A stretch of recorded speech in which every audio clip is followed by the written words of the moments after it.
Well, welcome to Office Hours Live. Yay!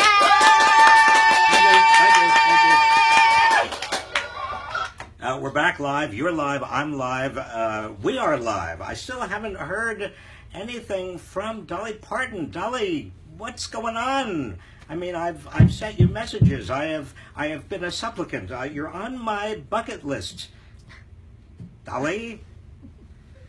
All right, today, got a bunch of things to talk about. Number one, by the way, I want to make sure you know we're every week at this time, 12 noon Pacific, 3 p.m. Eastern, with the top stories and your questions and everything else. And you can watch this later on if you want, but it's obviously not live later on.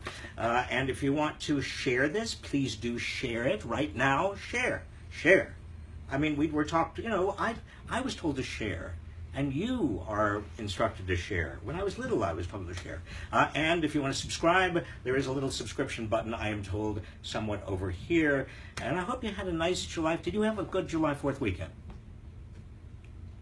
So. Oh, you had a good one. Good. Well, I had a pretty good one, and thank you. Many of you saw the video, the July 4th video we did, and thank you for your positive responses. Those of you who responded positively, many of you did. So today we're going to talk about, number one, the FBI decision with regard to Hillary Clinton, and we're going to talk about, number two, the Democratic National Committee's, sort of the platform committee's, at least tentative decision with regard to the Trans-Pacific Partnership. This is important, folks. I've got some latest information on inequality that I want to share with you, and also some new studies, some new leaked documents with regard to Uber, and then your questions. Okay? Are we set to go? Feel good? A lot of stuff going on. All right. FBI. This is not a great story, by the way. Because James Comey, who's the head of the FBI, this morning said that the FBI would not be recommending to the Justice Department criminal charges against Hillary Clinton. That's good news for Hillary Clinton, obviously. But the way he did it is not such great news. That is, he said that although there is evidence of a legal violation, and he went through all of the excuses, basically, that Hillary Clinton has been providing as to why she used the private server, and he obliterated all of those excuses. I mean, he went and he said it definitely was classified material, no question about that. Number two, that some of that classified material was authorized and authored by her, that much of it was top secret, that it could have been hacked, maybe it was hacked, that there were multiple servers, private, personal servers that she used, not just one, and that there were thousands that were of her messages that were not turned over to the State Department, as she said they were. But nevertheless, he's not going to recommend criminal indictment. He didn't explain why exactly. He just simply said no reasonable prosecutor, in his judgment, would actually use the information that the FBI came up with for a criminal prosecution. And that's it. That's it. And here's the problem, folks.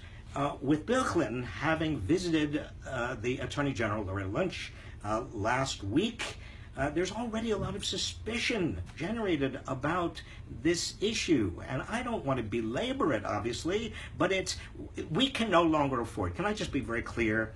You may disagree with me, happy to talk about it with you, but I don't think we can afford any more missteps by either of the Clintons in terms of this or any other issue.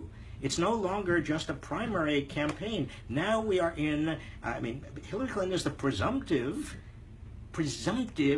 Democratic candidate. The alternative is unthinkable. The alternative is Donald Trump. I mean, this kind of stuff gives him and Republicans unnecessary ammunition. Why did Bill Clinton go to visit Lynch on the tarmac? I mean, what was in his head? What was not in his head? Why is there this carelessness bordering on entitlement? Why?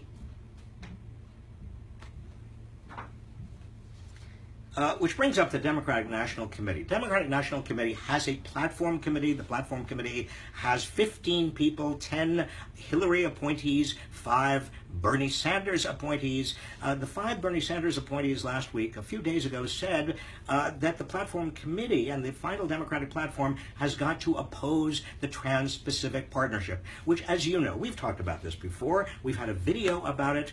It's a terrible, terrible idea. It would make it far more difficult for the United States or any signatory nation to increase health, safety, environmental, labor, regulations, protections for anybody, because it gives corporations, global corporations, the right to go to a mediator, an arbitrator, a board that is outside any individual nation, and get compensation for any potential lost profits from the nation whose health, safety, environmental, or labor, or even investor protections reduce the profitability to a company. So you can see how mischievous this is, right? And so Bernie Sanders was opposed to this. I am certainly opposed to it. Many people who have looked at it carefully are opposed to it. This would be the worst form of an attack on some nation's sovereignty to protect its own workers, its own citizens, its own consumers.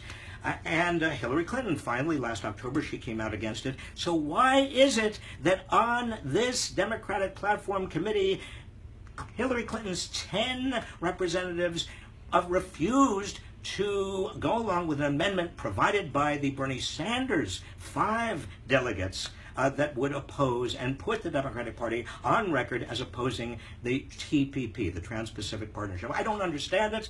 This looks, what is it? What is it? What is going on here? Again, suspicions are easily raised.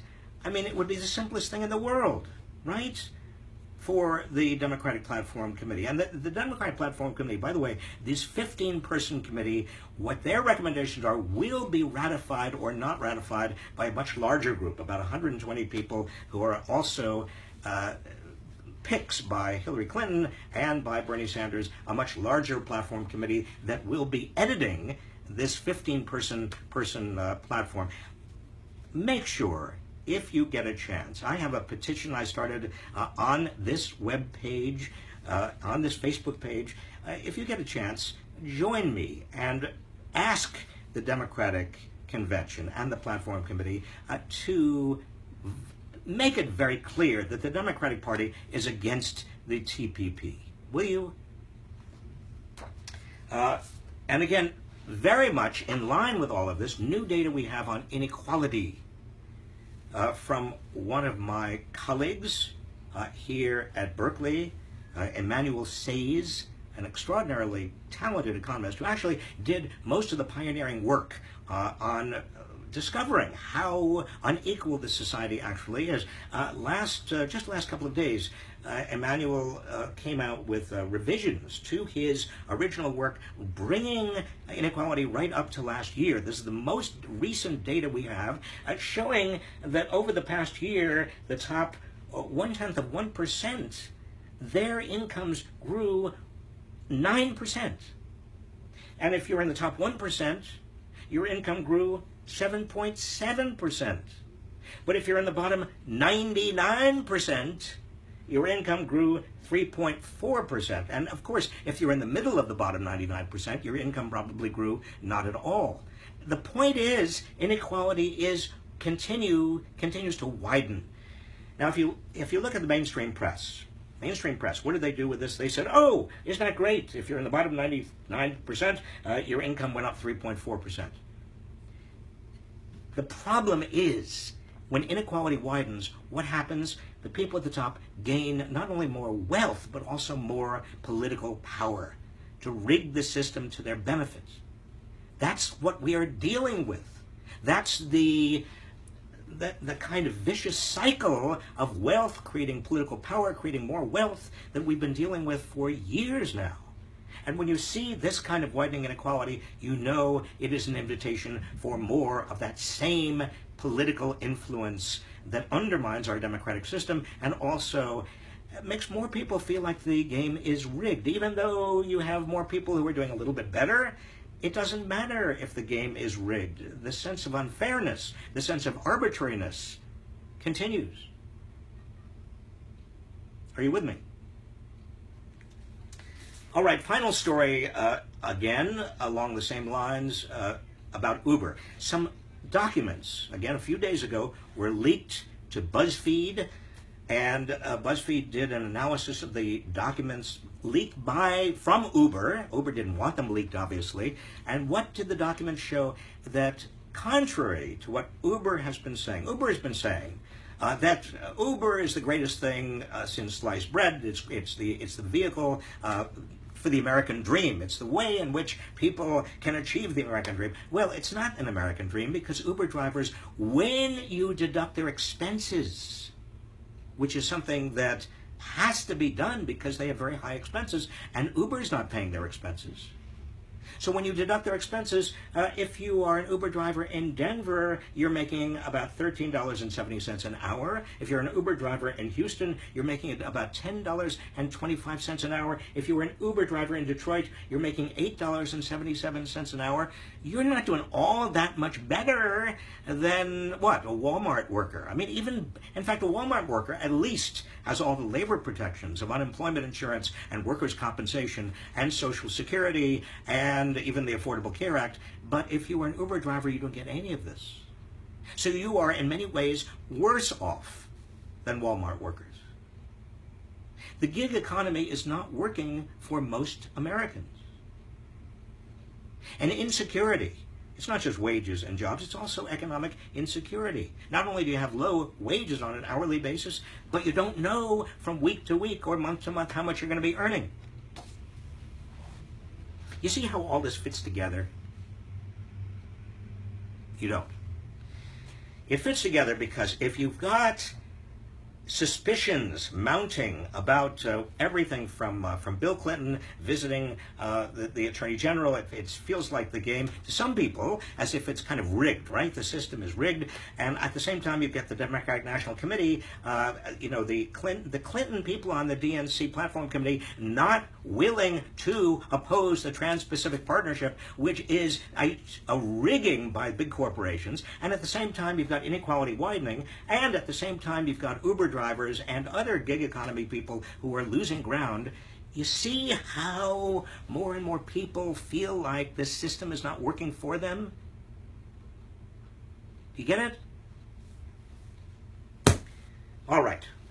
On that upbeat note, it's not upbeat. I wish I could be more upbeat, but I can't be. All right, your question, Mark Garcia. Should we scrap the electoral system and just use the popular vote to stop swing states from overpowering everybody else? Yes, we should use the popular vote. Absolutely, Mark. I think that the way we're doing it is an anachronism, and it's amazing to me that even after the year 2000, we're still, and what we went through in 2000, we're still doing it the old way. Brett Renyuk, please don't keep saying Hillary is the better choice.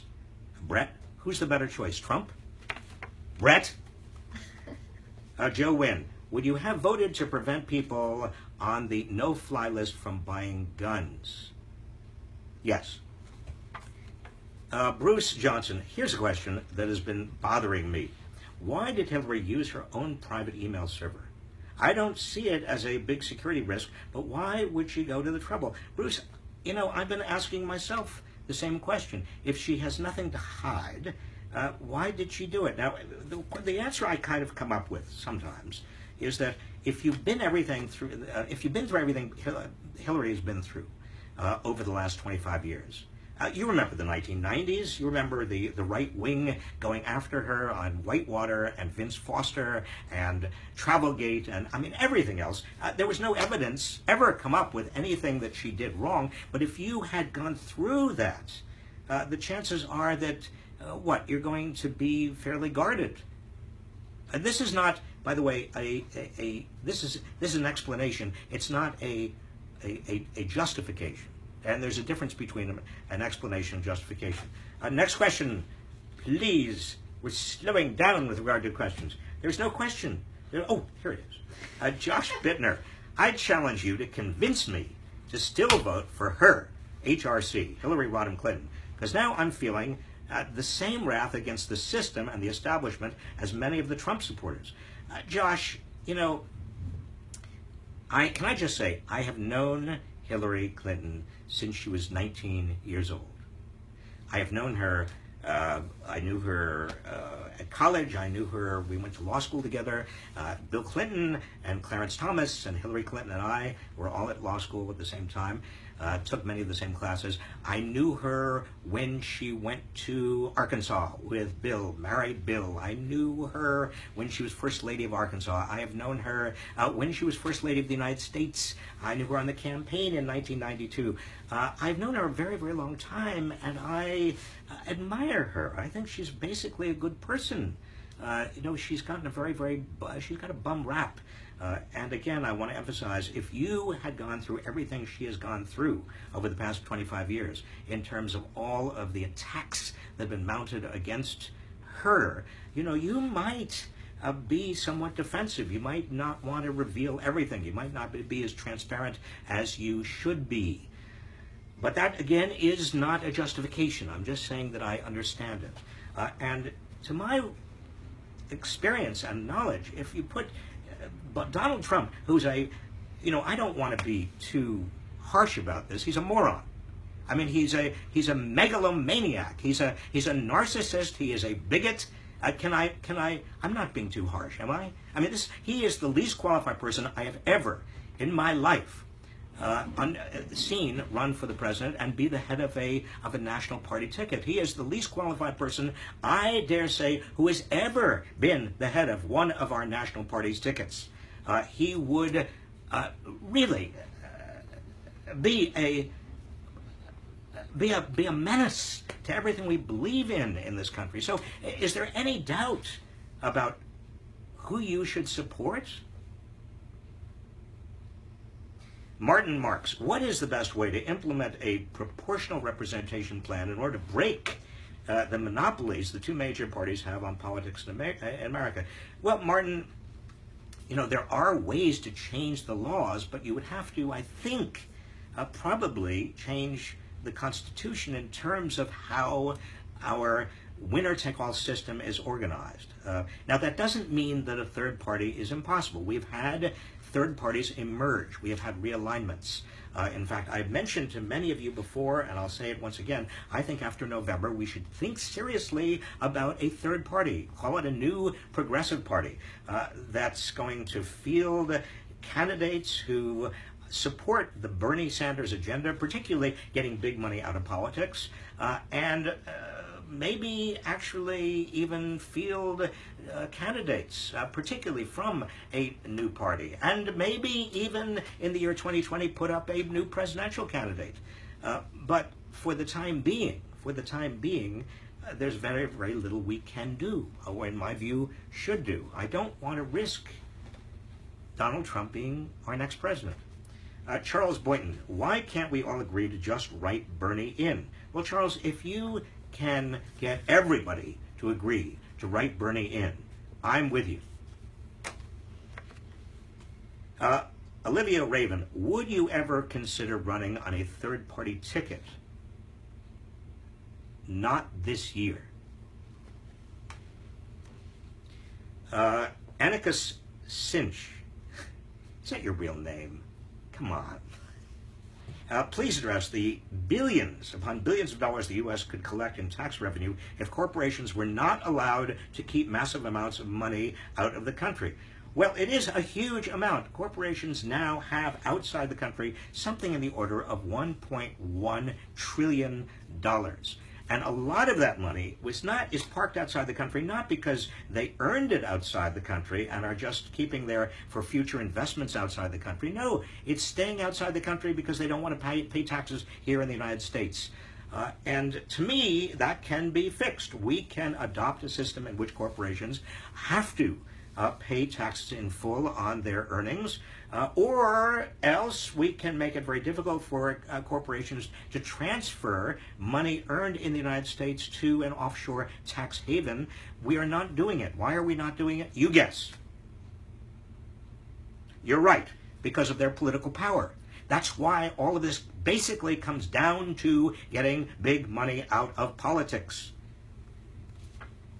Peter Henry, did you watch 5 weeks for the fireworks for the 4th of July? Yes. Did you? Nathan Olivas, what is the most effective way of pressuring politicians to do away with Citizens United? Well, the Constitution, Nathan, allows 2 different methods of amending the Constitution. One, to my mind, has never been used, and it's very dangerous. That is calling a new constitutional convention. That can be done, but once you call a new constitutional convention, anything can happen. Anything can happen, and I, frankly, would be too worried about that. The other way is through the states and through Congress. It's difficult to do that. I think the best way of overturning and reversing Citizens United is making sure we have a Democratic president after next January, taking January 20th, who is going to appoint Supreme Court justices who are committed to reversing Citizens United. Gino Amodio. Gino, did I pronounce it correctly? No? Amadio? No? Gino? Okay, do you think state primaries should be rescheduled so larger states like California vote earlier in the process? You know, Gina, that's what I got wrong. You know, I think, and I've thought for a long time, that ought to happen. California is the last state, or one of the last states. There's District of Columbia after California, and yet California, 1 out of 8 Americans lives in California. We are disenfranchised. We're disenfranchised certainly in the general election in November because everybody assumes that California, like New York, are Democratic states, so people don't even campaign in California in the general election. So at the very least, let's have primaries that are earlier so that Californians can have more of a say. Okay, Alicia Patz, are you going to vote for Hillary in November? That's my business. Elisa Guadalupe Rizzo, if both third-party candidates were allowed on the debate stage, both third-party candidates, do you think it's possible for one of them to win? Elisa, I doubt it. Because the Democratic and Republican Party structures are so overwhelmingly entrenched. It is very, very hard for a third-party candidate, pending, kind of a massive realignment, like we may have. I mean, I think that if the Democratic Party doesn't listen to the Bernie Sanders contingent, and if the Republican Party continues to be taken over by lunatics, then there is a big opening for a third party based on the principle, fundamentally, of getting big money out of politics and a kind of people's progressivism. David Quackenbush? David, is that really your name? I don't want to denigrate your name. Quackenbush is a perfectly fine name. Am I mistaken? Or have the news cycles stopped covering Bernie? Since he's still in it, why has everyone stopped covering his campaign? David, the problem is that even from the beginning, you know this as well as I do, the major media did not want to cover Bernie. And now, once he's no longer the presumptive nominee, they don't want to cover him at all. I think they should cover him. I think that he is not yet conceded. He is still potentially, now again, the probability is very, very tiny, he is still potentially the Democratic nominee. So there should be coverage. And I know that Bernie Sanders is out on the hustings. He is still giving talks, giving speeches. His candidacy is very much alive. And I think it's fundamentally unfair for the media not to cover him. Also, given that he won 22 states, and a majority of voters under 30, more of them voted for Bernie Sanders than voted for Donald Trump and Hillary Clinton together. Did you get me? More under 30 voters voted for Bernie Sanders than for Hillary Clinton and Donald Trump together. This is a large constituency. Kit Schultz. There are all kinds of statements on Facebook about Bernie being a write-in candidate in most states. What does that mean? Seems like writing in is something that can be done anyway. Yes, it can be done anyway. You can write in candidates. It's very, very difficult, though, for people to write in candidates. I mean, you have to have a very, very broad write-in movement. Yeah, Ellie, you thought that was funny? Yeah, Ella's laughing. Right in. Zoe is right. I don't know. People are laughing. My whole group, everybody is I didn't say it. Did I say something funny just now?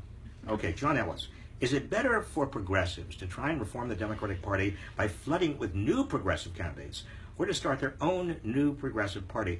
John, I'm very close to the point of suggesting a new progressive party.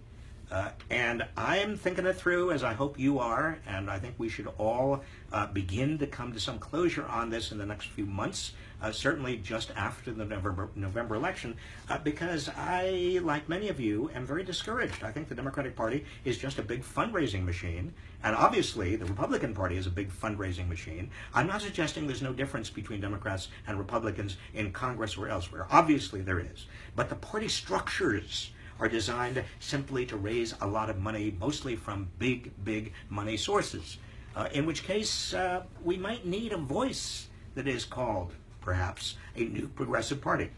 Christine Monenpot, did I get that right, Christine? What are the obstacles to examining the Clinton Family Foundation financial doings? No one seems to be doing it, but surely it's as important as Donald Trump's many financial failings. Christine, I assure you that Donald Trump is spending, and the Trump campaign is spending, a lot on opposition research. They're doing that research at this very moment, dredging up whatever they can possibly find. Paulo Lim, judging from the reactions of people on your page, I find it difficult to believe the Bernie or bust crowd will be insignificant. Why do you think the polls seem to be underestimating their power or numbers? Well, Paulo, look, as much as I love the followers on my page, you know, there is a tendency on Facebook and in the social media for people to make these pages a little bit less representative of the population at large than would be the case if it were sort of random.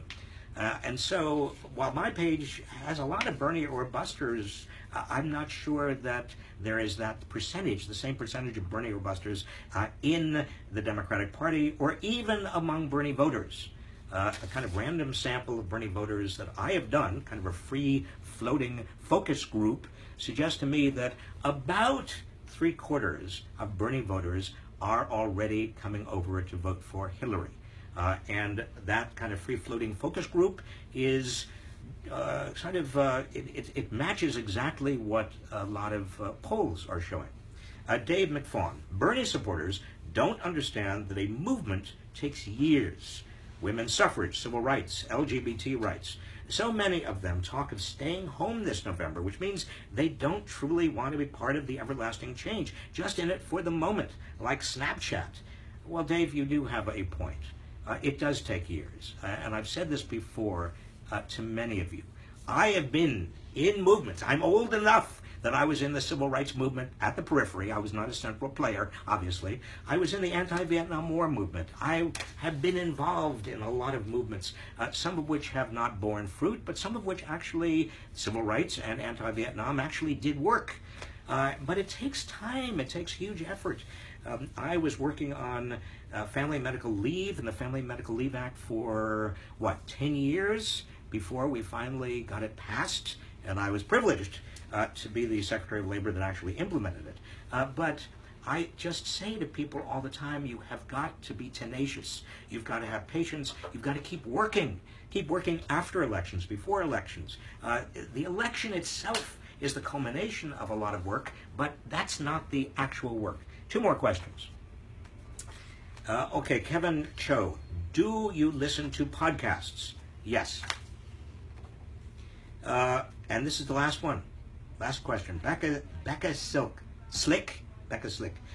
Will you be in Philly? It's important that leaders like you help keep this progressive movement mobilized and engaged. Becca, I'm going to do everything I can and continue to do everything I can to keep you guys, assuming that you are part of the progressive movement, as I am, actively engaged. I mean, particularly this Facebook Live and our office hours and the interviews we do live and the videos we do and what I try to do on the Facebook page and also our movies, our documentaries like Inequality for All. And we're working on a new documentary right now based on my most recent book, Saving Capitalism for the many, not the few. All of that effort is just intended to kind of help all of us, all of you, sort of feel that you can be mobilized and organized and energized, not just for the so-called progressive cause, but for the country,